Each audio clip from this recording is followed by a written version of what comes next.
2026లో మనకు రాబోయే ఉగాది పరాభావ నామ సంవత్సరానికి సంబంధించి మరి ఇప్పటి నుండే ఎవరైతే గృహయోగము పొందబోతున్నారు అనేటువంటి విషయాలను తెలుసుకుందాం.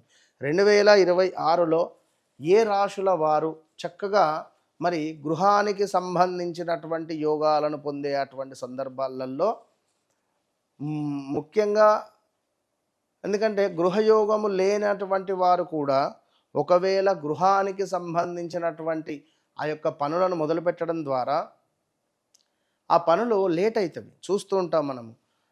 2 సంవత్సరాలు అవుతుంది, 3 సంవత్సరాలు అవుతుంది గృహం మొదలుపెట్టి. 5 సంవత్సరాలైనటువంటి వారు కూడా ఉన్నారు ఈ యొక్క గృహం మొదలుపెట్టి ముందుకు వెళ్ళకుండా. అంటే బలము అనేటువంటిది సరిపోవాలి. ముఖ్యంగా కర్కాటక రాశి వారికి ఆల్ ఆఫ్ సడన్గా గృహ యోగము కానీ గృహాన్ని నిర్మించుకునేటువంటి అవకాశాలు ఉన్నవి. మొట్టమొదటిది కర్కాటక రాశి, రెండవది మీనరాశి. ఇక మళ్ళీ చూసుకున్నట్టయితే మిథున రాశి. నెక్స్ట్ రాబోయే 1 సంవత్సరంన్నర 2 సంవత్సరాలలో మిథున రాశి వారికి చాలా అర్జెంటుగా వివాహ యోగము ఏర్పడే పరిస్థితి ఉన్నది. ఈ 6వ నెల తర్వాత నుండి.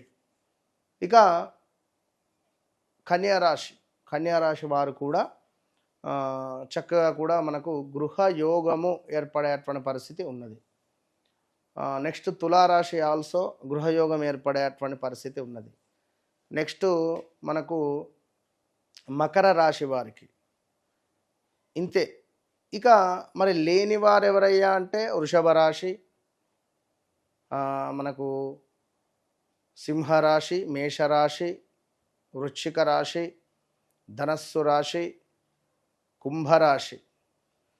వీళ్ళు చాలా జాగ్రత్తగా ఉండాలి. ఇప్పుడు వీరికి ఏంది అంటే విశేషమైన జాక్పాట్లు వస్తాయి.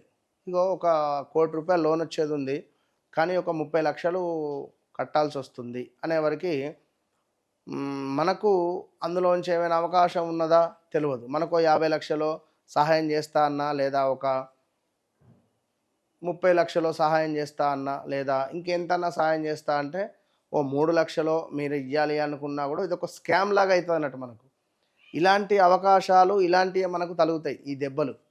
కనుక జాగ్రత్తగా ఉండాలి.